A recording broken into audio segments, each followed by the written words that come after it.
इस राज्य में SC ST के लोग भी रहते हैं, ये इनको पता नहीं है। तो अब की बार 1 रुपये की भी घोषणा नहीं की और पहले वाले बजट में 2025-26 में 1750 रुपये की घोषणा की थी, वो भी धरातल पर एक पैसा का काम नहीं हुआ। तो ये डबल इंजन की सरकार कर क्या रही है? पहले वाला बजट ही पूरा नहीं हुआ। मैं माननीय अध्यक्ष महोदय जी आपके माध्यम से बताना चाहूंगा कि ये कह रहे हैं कि हमने 5 साल का काम 2 साल में कर दिया। मैं आपको बताना चाहता हूं 2025 का बजट घोषणा पेज नंबर 26 में उदयपुर में बलीचा तिराहे पर 4 लेन फ्लाईओवर का निर्माण कार्य 50 करोड़ की घोषणा की थी। एक ईंट तक नहीं लगी अभी वहां पर। मैं उसी रोड से जाता हूं और यह घोषणा में। उसके बाद पेज नंबर 29 में डूंगरपुर सहित 15 शहरों में रिंग रोड के निर्माण की 50 करोड़ की घोषणा की थी। आज तक वो रिंग रोड नजर नहीं आई है। पता नहीं कागजों में है कि किधर गई। माननीय अध्यक्ष महोदय, पेज नंबर 31 पर 2025 की घोषणा की बात कर रहा हूं। जनजाति के लिए 1750 करोड़ की घोषणा की थी। 1 रुपया भी जनजाति पर खर्च नहीं किया। तो यह पैसा कहां गया? क्या हम जनजाति राजस्थान के मूल निवासी नहीं है? क्या हम इस देश के मूल निवासी नहीं है? हमारे साथ भेदभाव क्यों होता आ रहा है? प्राचीन काल से हमारे साथ भेदभाव होता आ रहा है। एकलव्य का अंगूठा काटा, नहीं तो एकलव्य अर्जुन को भी पीछे छोड़ देता। आज हमारे साथ भी स्थिति ये है। आदिवासी आगे आना चाहता है, आदिवासी बढ़ना चाहता है, लेकिन आदिवासी को रोका जा रहा है उसको। माननीय अध्यक्ष महोदय, पेज नंबर 42 पर राज्य के आदिवासी बाहुल्य जिलों में ऐतिहासिक धार्मिक स्थलों पर 100 करोड़ रुपए की घोषणा की थी। क्या हुआ? उसमें धार्मिक स्थलों में आ गया त्रिपुरा सुंदरी, मानगढ़ धाम, बेड़ेश्वर धाम, सीता माता अभ्यारण्य, ऋषभदेव, गौतमेश्वर मंदिर। क्या हुआ? आदिवासियों के ये धार्मिक स्थल है, 1 रुपया खर्च नहीं किया और बात कर रहे हैं डबल इंजन की सरकार, डबल इंजन की सरकार। 1 रुपये का काम नहीं हुआ। माननीय अध्यक्ष महोदय, ये ऋषभदेव जो नाम आया है, ये ऋषभदेव नहीं है। आदिवासियों का इतिहास धीरे धीरे खत्म किया जा रहा है। ये पहले केसरिया जी था, इसके पहले धुलेव के नाम था धुलेव। वो एक आदिवासी वहां पर सेवा करता था, वो भक्त था, उसका नाम हटा के इसको ऋषभदेव कर दिया। तो यह आदिवासियों के साथ अन्याय हो रहा है, धोखा हो रहा है। माननीय अध्यक्ष महोदय, इस बजट में ऐसा कुछ नहीं है तो जनता के हित में बजट आया हो। जनता की मांग के अनुसार बजट बनाना चाहिए सरकार को, लेकिन जनता की क्षेत्र की क्या मांग है उस हिसाब से यह बजट जीरो है। कुछ नहीं है इस बजट में, खाली झुंझुना पकड़ा दिया है।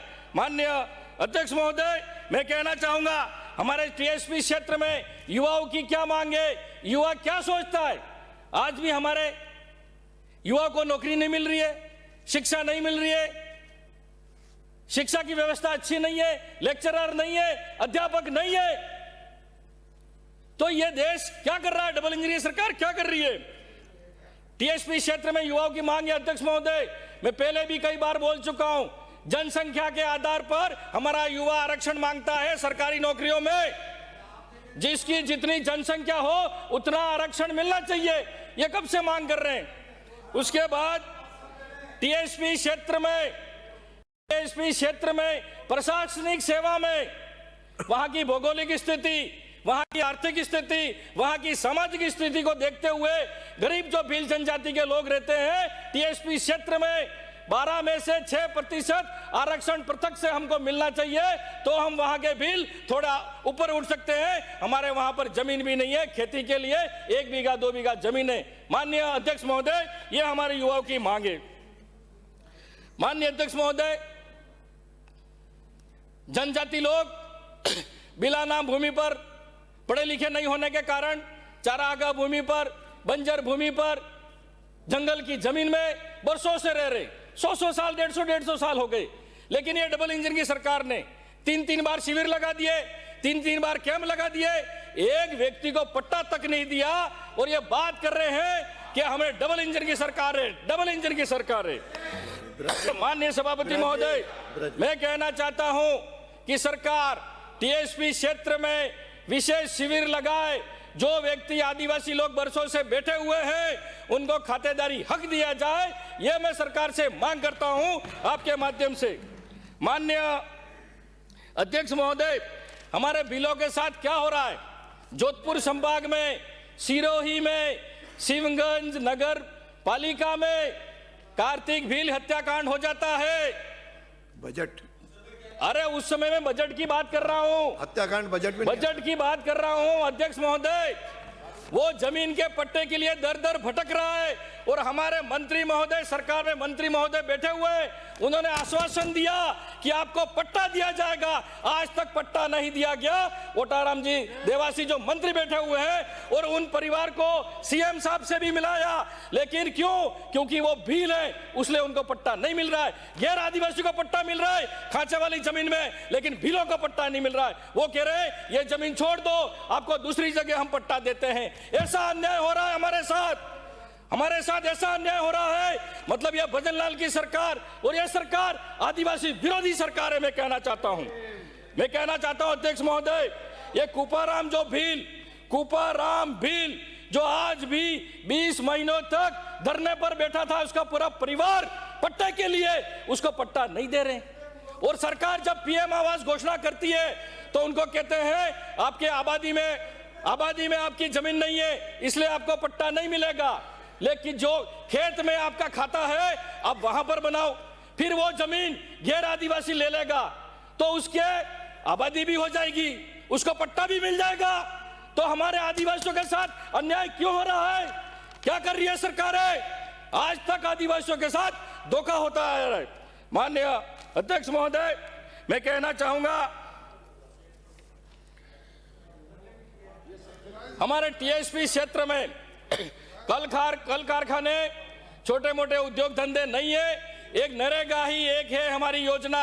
नरेगा के माध्यम से हमारे लोग जीवन यापन करते, नहीं तो उनको प्लान होना पड़ता है गुजरात, अहमदाबाद, महाराष्ट्र। मैं सरकार से निवेदन करना चाहूंगा कि आप टीएसपी एरिया में उनके 300 दिन करे जाएं। आप कह रहे हो कि हम 100 दिन 125 दिन बढ़ा दिए।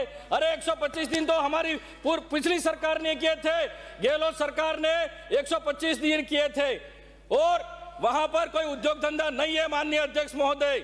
इसलिए 300 दिन टीएसपी क्षेत्र के आदिवासियों को मिलने चाहिए और कारीगर का जो मानदेय है वो 700 रुपये होना चाहिए और मजदूरी कम से कम 400 रुपये उन श्रमिक की होनी चाहिए।